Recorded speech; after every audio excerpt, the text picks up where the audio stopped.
कुछ बात तो है कि मिटती नहीं हस्ती हमारी, कुछ बात तो है कि मिटती नहीं हस्ती हमारी। सदियों रहा है दुश्मन दौरे जमा हमारा, तौहीद की अमानत सीनों में है हमारे, आसान नहीं मिटाना नामो निशा हमारा। यूनानो मिस्र रोमा सब मिट गए जहां से, बाकी मगर है अब तक नामो निशा हमारा।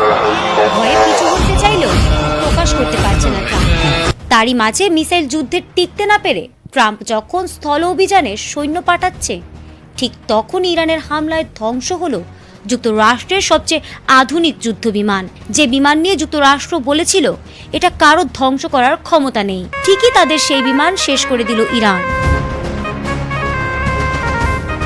তবে মার্কিন কমান্ডোরা ইরানের অভ্যন্তরে প্রবেশ করার পরপরই ইরানের রেভলিউশনারি গার্ড IRGC তীব্র বাধার মুখে পড়ে। শুরু হয় দুপক্ষের মধ্যে রক্তক্ষয়ী লড়াই। আকাশপথে মার্কিন যুদ্ধবিমান ও হেলিকপ্টার গানশিপ থেকে মুহুর্মুহু হামলা চালানো হলেও মাটি থেকে ইরানি বিমান প্রতিরক্ষা ব্যবস্থা এবং স্থলবাহিনী শক্ত প্রতিরোধ গড়ে তুলেছে।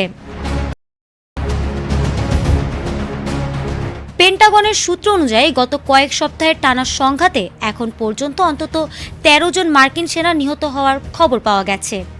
আহত হয়েছেন আরও 3 শতাধিক। অন্যদিকে ইরানের পক্ষ থেকেও ব্যাপক ক্ষয়ক্ষতির দাবি করা হয়েছে।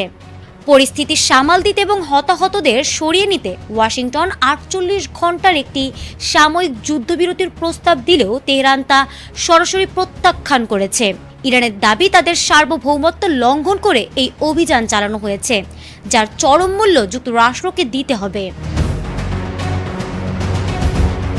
মার্কিন F-15 যুদ্ধবিমানের পরে ইরান পারস্য উপসাগরের ওপর আরও একটি মার্কিন যুদ্ধবিমান ভূপাতিত করার দাবি করেছে। তবে এত কিছুর মাঝে ইরান জানান দিচ্ছে তাদের সক্ষমতা কোনো অংশে কম নয়। একের পর এক আঘাতে যেন কাঁপছে ট্রাম্প ও নেতানিয়াহুর বাহিনী। এখন দেখার বিষয় শেষ পর্যন্ত কি হয় এই অভিযানের। আন্তর্জাতিক বিশ্লেষকরা বলছেন আগামী ঘন্টা গোটা বিশ্বের জন্য অত্যন্ত জটিল হতে যাচ্ছে। Welcome to my YouTube channel. अगर ऐसी वीडियो आपको देखनी हो तो मेरे चैनल को सब्सक्राइब करें। MR Azmi 331 subscribe now.